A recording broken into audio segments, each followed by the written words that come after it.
everybody, this is Rose and welcome to my mini vlog. And for today's video, today is March 26, 2026. Una nga namin ginawa ay nagpag-gas muna kami kay Baby Xander kasi nga ay pupunta kami sa Manila para mag-attend ng oath-taking and pinning ceremony for real estate for salesperson. And yes, you heard it right. Napasama nga ang inyong lingkod sa oath-taking ceremony. At bago ang lahat ay papasalamatan ko itong mga kasama kong sumabay kay Baby Xander. Ayan, maraming salamat sa pag-support sa aming small business. Ayan, extra racket din namin ang mag-pick up ng mga pasahero. Aside na magkakaahente kami, ay syempre, ginawa na rin namin business si Baby Xander. Nag-sharing po kami sa gas, toll fee, and transpo. Ayun, all in one. Para syempre, sobrang mahal na kasi ng gas ngayon. Kaya kailangan natin extra income, di ba? Dahil ang mahal-mahal na ngayon ng bilihin at ng gas. Kaya thank you so much sa aking mga kaahente. Sabi nga nila ay hassle-free na kapag may service. Kaya nagpapasalamat din sila dahil nakisabay sila sa amin. Hindi na masyadong napagod, na traffic, na late, at fresh pa rin pagdating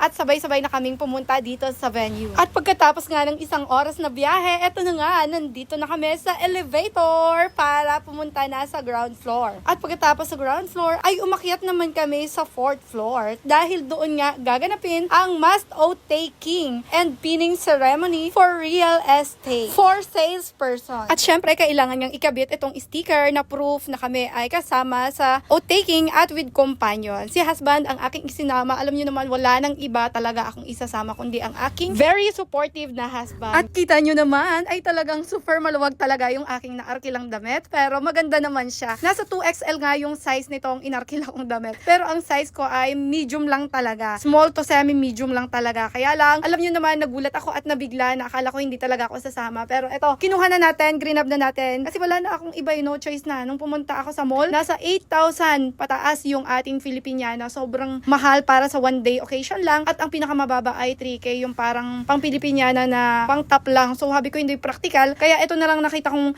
mas maganda pero mura kahit maluwag. Kaya niliitan na nga lang yung palda ko dyan nung ipinag-arkilahan ko. At syempre hindi ko na maliitan yung sa top, yung pang Filipiniana, yung may palikpik. Hindi na yun napaliitan. Kaya sobrang kung mapapansin nyo, dun sa pag-upload ko ng video ay maluwag talaga sa akin. Pero thank you Lord at bumagay naman. Dinala ko na lang siya ng maayos. Kita nyo, pinin na lang ni husband yung lace ng bra ko kasi nga nahuhulog lagi yung aking inner. So kwento ko na sa inyo kung paano at kung ano yung naging journey ko doon sa pag-oath-taking ko. Buti na lang nandyan talaga si husband. At ayan, may dala din akong pang pin para hindi siya mag-loose or lumuwag. Para hindi ako makaramdam akong uncomfortable sa aking damit. Laging ganyan yan si husband. Napaka-supportive talaga kahit anong ginagawa ko. Walang emek-emek, walang kontra. Go lang ng go. Basta sinabi ko, napakabait talaga niya. At next naman ay pinaliitan ko na din kay husband itong sa waistline para hindi ganun kalaki. Kitang-kita at halatang 2XL, diba? Pero sabi ko, dalhin ko na lang ng maayos para hindi masyadong halata. At successful naman. Medyo naging comfortable ako kahit sobrang luwag, diba? Kaya sabi ko, nasa pagdadala na rin talaga yan. So, inisip ko na lang na fit sa akin yung damit. Kaya ayun, nakasurvive talaga ang aking damit. For halagang 500 pesos, ay ang ganda-ganda. Feeling ko ang ganda-ganda ng outfit ko for today's video. At mula sa CR, pagkabihis ko, ay dumiretso na agad ako dito sa registration para ipakita yung proof of payment at yung proof of registration. At para sa mga nagtatanong ng admission fees, ang inductee ay 1,700 which is para sa akin yun. Kasama na doon ng venue, food, pin, and certificate. At para naman sa companion or guest is 1,000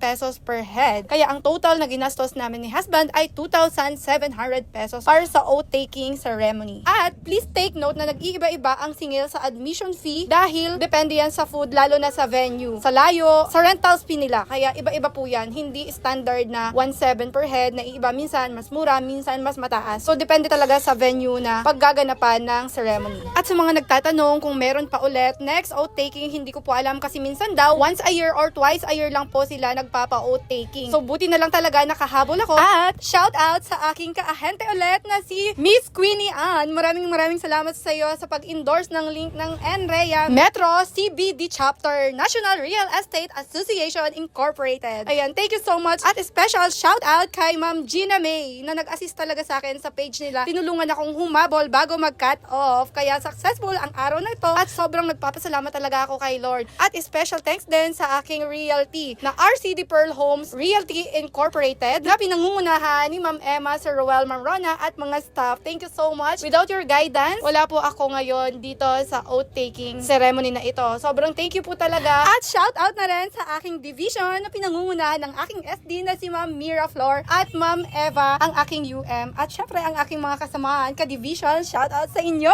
Thank you so much. At syempre, hindi mawawala ang photo booth. Kailangan magpa-picture kami ni husband. Pagkatapos ko magpa-picture ng solo, iyaya ko na nga rin si husband na magpa-picture kaming dalawa. At pagpasok ko sa mismong room, ay agad-agad akong pumunta sa gitna para kunin ang pagkakataon na makapagpa-picture kay husband dito sa uupuan ng mga guests at dito sa may malaking screen na merong mass outtaking na title. Syempre, thank you so much talaga husband dahil nagkaroon ako ng magandang souvenir dito sa area na to or dito sa front na ito. Thank you so much. At syempre, ito na yung moment of truth, ang paglagay ng pin dahil official licensed salesperson na ang inyong lingkod. Thank you po Lord talaga. At pagkatapos, hindi mawawala ang group pic, formal and top 1. Thank you so much husband. Shout out sa iyo.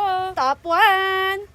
And syempre, pagkatapos, kaway-kaway everybody! And by the way, alam mo ba na sa real estate, hindi mo kailangan maging expert agad para magsimula. Ang importante, willing kang matuto at mangarap. Dito, bawat effort mo ay may katumbas na kita. At bawat client na matulungan mo, may impact sa buhay nila. Kung naghahanap ka ng extra income or kahit full-time na opportunity, real estate might be your next breakthrough. Subukan mo lang. Baka ito na yung opportunity na hinihintay mo.